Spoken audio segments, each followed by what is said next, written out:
इस दुनिया में एक सच्चाई है जिससे हम सब भागते हैं। हम उसे अनदेखा करते हैं, उसका नाम लेने से डरते हैं, और वो सच्चाई है मृत्यु।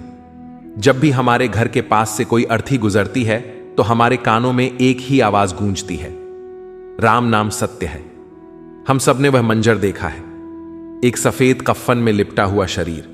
4 लोग उसे अपने कंधों पर उठाकर ले जा रहे होते हैं। लेकिन क्या आपने कभी उस सफेद कफन के नीचे छिपी उस खौफनाक हकीकत को गौर से देखा है?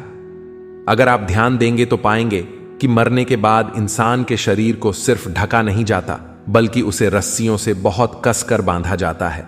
उसे बांस की अर्थी के साथ जकड़ दिया जाता है, और सबसे अजीब बात, उसके पैरों के दोनों अंगूठों को एक दूसरे से बहुत कसकर बांध दिया जाता है। एक पल के लिए सोचिए, वो इंसान अब मर चुका है।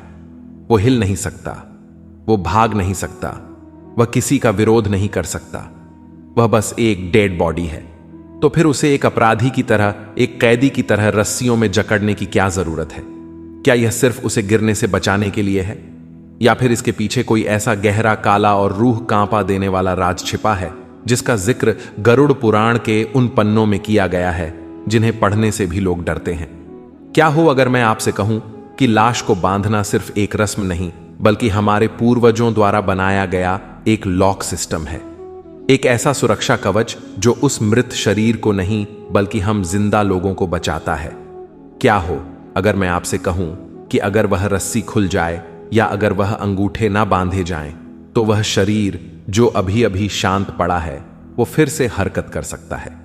आज के इस वीडियो में हम गरुड़ पुराण के उस प्रतिबंधित ज्ञान के समुद्र में गोता लगाएंगे। हम मृत्यु के बाद के पहले 24 घंटों को डिकोड करेंगे। हम जानेंगे कि विज्ञान जिसे रिगर मोर्टिस कहता है, उसे गरुड़ पुराण प्रेत बाधा क्यों कहता है।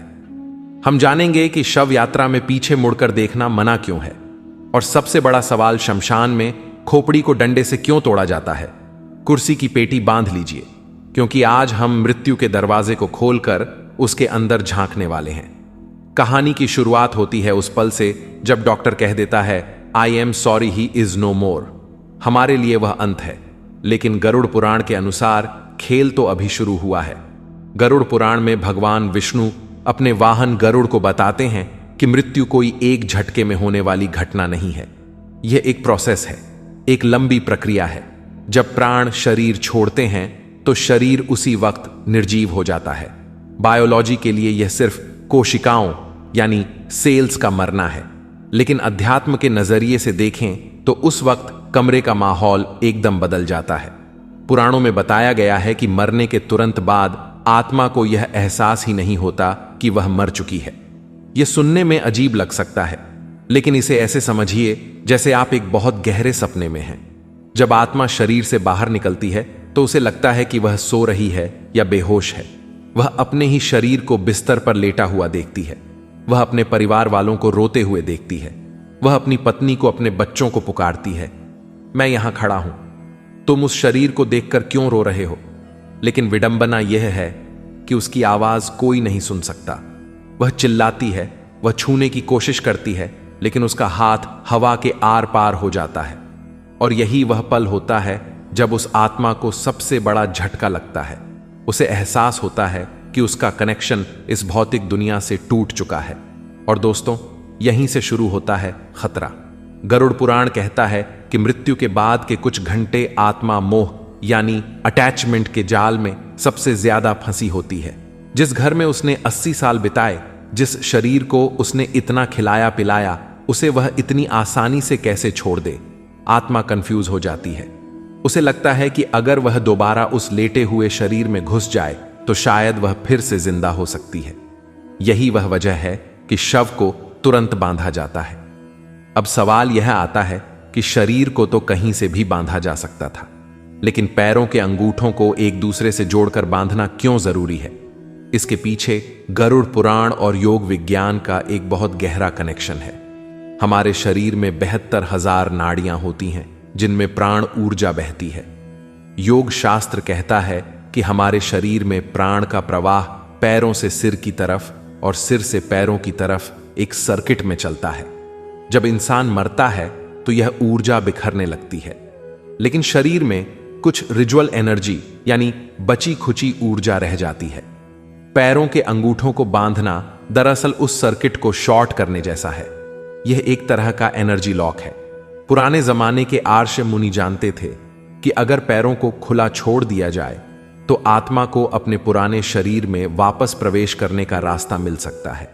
अंगूठों को बांधकर हम प्रतीकात्मक और ऊर्जा के स्तर पर उस आत्मा को यह संदेश देते हैं कि यह दरवाजा अब बंद हो चुका है, अब तुम इस शरीर का इस्तेमाल नहीं कर सकते। लेकिन बात सिर्फ आत्मा के वापस आने की नहीं है, बात इससे कहीं ज्यादा डरावनी है, और वह है दूसरी शक्तियों का खतरा। गरुड़ पुराण के प्रेत कल्प अध्याय में एक बहुत ही भयावह चेतावनी दी गई है। यह ब्रह्मांड सिर्फ उतना ही नहीं है जितना हमें अपनी आंखों से दिखाई देता है। हमारे आसपास इसी हवा में कई ऐसी अदृश्य शक्तियां मौजूद हैं जो शरीर की तलाश में रहती हैं। इन्हें हम अतृप्त आत्माएं, पिशाच या नेगेटिव एंटिटीज कह सकते हैं। इमेजिन करिए एक खाली घर की। अगर किसी आलीशान घर का मालिक घर छोड़कर चला जाए और दरवाजा खुला छोड़ दे तो क्या होगा? आसपास के चोर, उचक्के या कोई भी आवारा व्यक्ति उस घर में घुसकर कब्जा कर सकता है। ठीक यही स्थिति एक ताजा मृत शरीर यानी फ्रेश डेड बॉडी की होती है। असली मालिक यानी आत्मा जा चुका है, शरीर यानी घर अब खाली पड़ा है। और यह वह समय होता है जब श्मशान और मृत्यु की गंध से आकर्षित होकर नकारात्मक शक्तियां उस शरीर की तरफ खींची चली आती हैं। शास्त्रों का मानना है कि अगर शव को बिना बांधे, बिना रक्षा सूत्रों के छोड़ दिया जाए तो कोई बुरी शक्ति उस खाली शरीर पर कब्जा कर सकती है। इसे प्रकाया प्रवेश कहा जाता है। इतिहास में और लोक कथाओं में ऐसी कई घटनाएं दर्ज हैं जहां एक मुर्दा अचानक उठ बैठा, लेकिन उसका व्यवहार उस व्यक्ति जैसा नहीं था। वो हिंसक था, वो अजीब था। वैज्ञानिक इसे पोस्टमार्टम स्पैम या मांसपेशियों की ऐंठन कह सकते हैं, लेकिन तंत्र विज्ञान इसे पिशाच बाधा मानता है। शव को रस्सियों से, खासकर सुतली या नारियल की रस्सी से बांधना और उसे बांस, जिसका उपयोग बुरी शक्तियों को दूर रखने के लिए होता है, के साथ जकड़ना एक तरह का तांत्रिक बंधन है। यह उस संगीत शरीर को सील कर देता है ताकि अंतिम संस्कार तक वह सुरक्षित रहे। चलिए थोड़ी देर के लिए गरुड़ पुराण को एक साइड रखते हैं और 21वीं सदी के विज्ञान के चश्मे से देखते हैं। क्या शव को बांधने का कोई लॉजिकल या मेडिकल कारण भी है? जवाब है हां, और यह कारण भी कम डरावना नहीं है। जब इंसान मरता है तो उसके शरीर के अंदर बायोकेमिकल बदलाव शुरू हो जाते हैं। मरने के 3 से 4 घंटे बाद एक प्रक्रिया शुरू होती है जिसे रिगर मोर्टिस कहते हैं। इसमें शरीर की मांसपेशियां अकड़ने लगती हैं और शरीर पत्थर जैसा सख्त हो जाता है। अब जरा पुराने समय के बारे में सोचिए। तब एम्बुलेंस या शव वाहन नहीं होते थे। लोग शव को बांस की अर्थी पर कंधों पर उठाकर मीलों दूर नदी किनारे या जंगल में ले जाते थे। रास्ते उबड़ खाबड़ होते थे। अगर शरीर को कसकर नहीं बांधा जाएगा और रिगोर मोर्टिस की वजह से शरीर अकड़ गया तो हो सकता है कि शव का हाथ या पैर अजीब तरीके से बाहर निकल आए या झटके लगने से शव अर्थी से नीचे गिर जाए। एक मृत शरीर का अर्थी से गिर जाना या उसका हाथ लटक जाना, यह दृश्य देखने वालों के लिए बहुत भयावह हो सकता है। यह उस मृत व्यक्ति का अपमान भी है। इसलिए शरीर को एक स्थिर मुद्रा में रखने के लिए उसे बांधना व्यावहारिक रूप से जरूरी था। इसके अलावा मरने के बाद शरीर के अंदर बैक्टीरिया अपना काम शुरू कर देते हैं। गैसेस बनने लगती है। कभी कभी इन गैसों के दबाव के कारण मृत शरीर में अचानक हरकत होती है, जैसे मुंह का खुल जाना, आंखें पलट जाना या हाथ का उठ जाना। अगर शव बंधा नहीं है और शव यात्रा के बीच में मुर्दे का हाथ अचानक हवा में उठ जाए तो सोचिए साथ चल रहे लोगों का क्या हाल होगा। भगदड़ मच जाएगी। रस्सियां उस शरीर को काबू में रखती हैं ताकि ऐसी अनैच्छिक हरकतें यानी इनवॉलंटरी मूवमेंट्स लोगों को डरा ना दें। अब हम गरुड़ पुराण के उस हिस्से की तरफ बढ़ते हैं जो ज्योतिष से जुड़ा है और जिसे सुनकर अच्छे अच्छे पंडितों के पसीने छूट जाते हैं। वो है पंचक। आपने अक्सर सुना होगा कि किसी की मौत के बाद पंडित जी पंचांग देखते हैं और कहते हैं, अरे यह तो पंचक में गया है, बहुत बुरा हुआ। आखिर यह पंचक है क्या? और इसमें शव को बांधने का नियम और भी सख्त क्यों हो जाता है? ज्योतिष शास्त्र के अनुसार जब चंद्रमा कुंभ और मीन राशि में होता है तो उस समय को पंचक कहा जाता है। धनिष्ठा, शतभिषा, पूर्वा भाद्रपद, उत्तरा भाद्रपद और रेवती, यह 5 नक्षत्र बहुत संवेदनशील माने जाते हैं। गरुड़ पुराण कहता है कि अगर किसी की मृत्यु पंचक काल में हुई है और उसका अंतिम संस्कार बिना विशेष निवारण पूजा के कर दिया गया तो वह अकेला नहीं जाता, वह अपने साथ परिवार या खानदान के 5 और सदस्यों को ले जाता है। यह अंधविश्वास लग सकता है, लेकिन जिस तरह से इसे फॉलो किया जाता है वह बहुत रोंगटे खड़े करने वाला है। पंचक में मरने वाले के शव के साथ आटे, बेसन या कुश यानी सूखी घास के 5 पुतले बनाए जाते हैं। इन पुतलों को भी उसी तरह कफन पहनाया जाता है, उसी तरह रस्सियों से बांधा जाता है जैसे असली शव को, और फिर श्मशान में असली शव के साथ उन 5 पुतलों का भी दाह संस्कार किया जाता है। यह एक तरह का डॉय या डिकॉय सिस्टम है। हम यमराज या मृत्यु की ऊर्जा को धोखा देते हैं कि देखो 5 लोग मर चुके हैं, अब और किसी को मत लेना। अगर शव को ठीक से ना बांधा जाए या यह रस्म ना की जाए तो माना जाता है कि उस घर में अगले 2 साल के अंदर 5 मौतें होने की संभावना बन जाती है। शव को तैयार करते वक्त एक और चीज पर बहुत ध्यान दिया जाता है और वह है दिशा। जब तक शव घर में है उसका सिर दक्षिण यानी साउथ की तरफ नहीं किया जाता, लेकिन जैसे ही उसे बाहर निकालते हैं दिशा बदल दी जाती है। ऐसा क्यों? गरुड़ पुराण के अनुसार दक्षिण दिशा यम की दिशा है। मृत्यु के देवता यमराज का निवास दक्षिण में माना जाता है।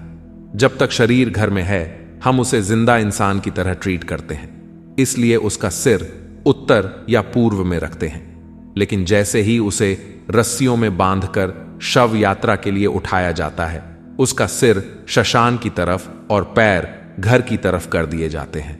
लेकिन रुकिए, यहां एक बहुत बड़ा ट्विस्ट है।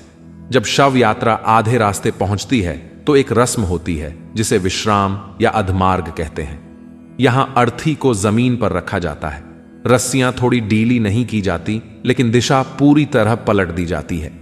अब पैर श्मशान की तरफ और सिर घर की तरफ। यह क्यों किया जाता है? गरुड़ पुराण कहता है कि यह आत्मा को दिया गया फाइनल वार्निंग है। आत्मा को यह भ्रम हो सकता है कि वह अभी भी घर का हिस्सा है। दिशा परिवर्तन करके उसे बताया जाता है कि देखो, तुम्हारा घर पीछे छूट गया है, अब तुम्हारी मंजिल आगे है शशान की तरफ। यह उस आत्मा के मोह को तोड़ने की एक मनोवैज्ञानिक और आध्यात्मिक प्रक्रिया है।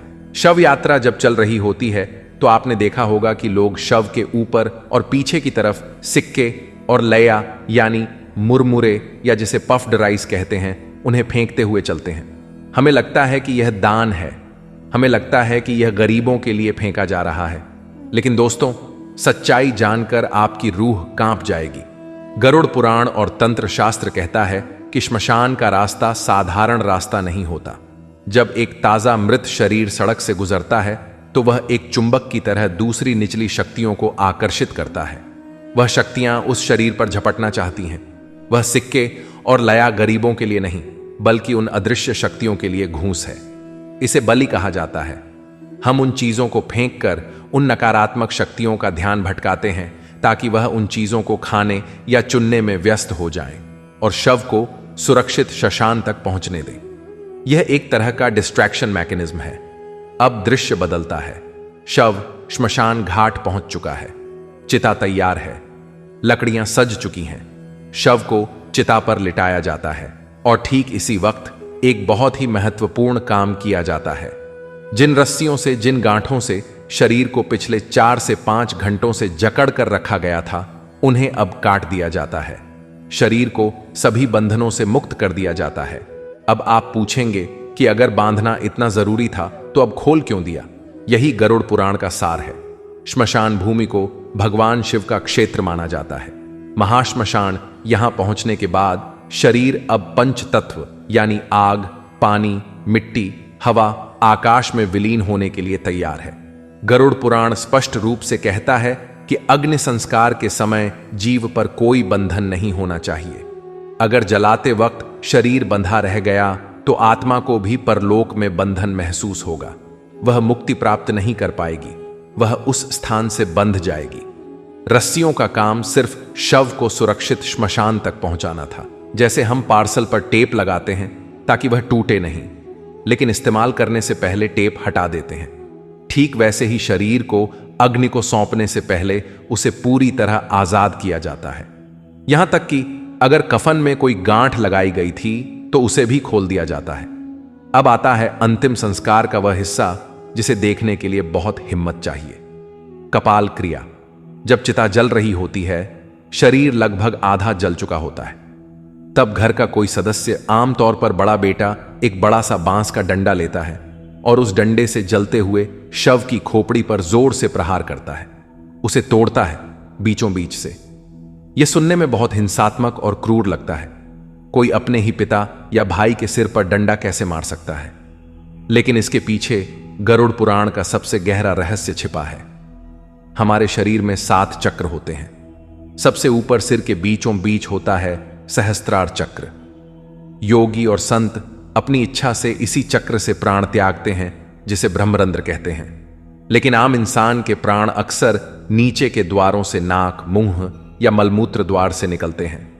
माना जाता है कि इंसान के जीवन भर के कर्म, उसकी यादें, उसका अहंकार, उसकी पहचान, सब कुछ उसके दिमाग में, उसके कपाल में लॉक होता है। गरुड़ पुराण कहता है कि कभी कभी शरीर जलने के बाद भी आत्मा का मोह अपने दिमाग या चेहरे से नहीं छूटता। वह उस जलती हुई खोपड़ी में फंसी रह सकती है। कपाल क्रिया करके उस आखिरी ताले को तोड़ा जाता है। यह एक फिजिकल और स्पिरिचुअल एक्ट है जिससे आत्मा को जबरदस्ती उस शरीर से बाहर धकेला जाता है। यह उसे बताने का तरीका है कि अब तुम्हारा यह घर टूट चुका है, अब तुम यहां नहीं रह सकते, जाओ अपनी आगे की यात्रा पर। वैज्ञानिक रूप से देखें तो खोपड़ी की हड्डी बहुत सख्त होती है और दिमाग के अंदर बहुत सारा लिक्विड होता है। आग की गर्मी से अंदर भाप बनती है और प्रेशर कुकर जैसी स्थिति बन जाती है। अगर खोपड़ी को तोड़ा ना जाए तो वह बम की तरह फट सकती है और जलते हुए अंगारे चारों तरफ बिखर सकते हैं। इसीलिए कपाल क्रिया एक सेफ्टी वॉल्व का काम भी करती है। अंतिम संस्कार खत्म हो गया, हम घर आ गए, लेकिन क्या कहानी खत्म हो गई? नहीं। गरुड़ पुराण के अनुसार असली सफर तो अब शुरू होता है। वह जो रस्सी हमने श्मशान में खोली थी, उसका कनेक्शन अगले 13 दिनों तक चलता है। गरुड़ पुराण कहता है कि शरीर जलने के बाद आत्मा के पास कोई शरीर नहीं होता। वह वायवीय रूप में नग्न अवस्था में भूख और प्यास से तड़प रही होती है। वो श्मशान में ही भटकती है। अगले 10 दिनों तक जो पिंडदान, चावल और जौ के गोले दिया जाता है, वह दरअसल उस आत्मा के लिए एक नया शरीर बनाने की प्रक्रिया है। पहले दिन के पिंड से सिर बनता है, दूसरे दिन से गर्दन और कंधे। इसी तरह 10वें दिन तक आत्मा को एक नया सूक्ष्म शरीर मिलता है जो सिर्फ अंगूठे के आकार का होता है। ध्यान दीजिए, हमने शुरुआत में अंगूठे बांधे थे और अंत में आत्मा को जो शरीर मिलता है वह भी अंगूठे के आकार का होता है। यह सब जुड़ा हुआ है। 13वें दिन जब 13वीं की रस्म होती है, तब माना जाता है कि वह आत्मा अब अपने पूर्वजों की दुनिया, जिसे हम पितृक कहते हैं, उसमें जाने के लिए तैयार है। और तब जाकर हम कहते हैं कि अब वह पूरी तरह से मुक्त है। दोस्तों, हम 21वीं सदी में जी रहे हैं। हमारे पास सुपर कंप्यूटर है, हम मंगल ग्रह पर जाने की बात कर रहे हैं। ऐसे में ये रस्सियां, ये बांस, ये कपाल क्रिया हमें अंधविश्वास लग सकते हैं। हमें लग सकता है कि यह सब डराने के तरीके हैं, लेकिन अगर आप थोड़ा गहराई में सोचें तो हमारे पूर्वज बहुत बड़े साइकोलॉजिस्ट्स थे। वह जानते थे कि मौत का सामना करना इंसान के लिए सबसे मुश्किल काम है। एक लाश को अपने सामने देखना, जिससे आप कल तक बात कर रहे थे, यह दिमाग को शून्य कर देता है। यह सारे नियम, शव को बांधना, मंत्र पढ़ना, दिशा बदलना, कपाल क्रिया करना, यह सब हमें उस दुख की घड़ी में व्यस्त रखने के तरीके हैं। यह हमें अनुशासन देते हैं, यह हमें डरने से बचाते हैं। अगर शव को खुला छोड़ दिया जाता और वह गैस के कारण थोड़ा सा हिल जाता तो शायद उस डर से परिवार के लोग कभी उभर नहीं पाते। रस्सियों ने उस डर को बांध कर रखा। गरुड़ पुराण सिर्फ नरक का डर दिखाने वाली किताब नहीं है, यह मरणोपरांत मनोविज्ञान यानी पोस्ट डेथ साइकोलॉजी की किताब है। यह हमें स्वीकार करना सिखाती है।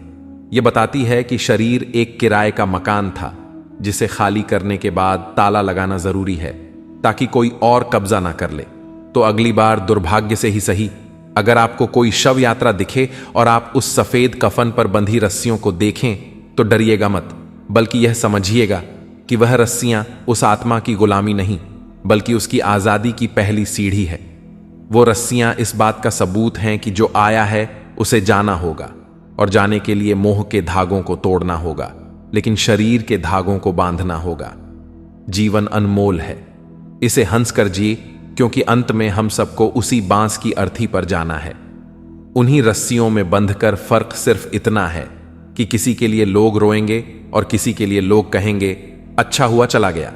फैसला आपको करना है कि आप अपनी जिंदगी की स्क्रिप्ट कैसे लिखते हैं। उम्मीद है गरुड़ पुराण और मृत्यु के रहस्यों पर यह डीप ड्राइव आपको पसंद आया होगा।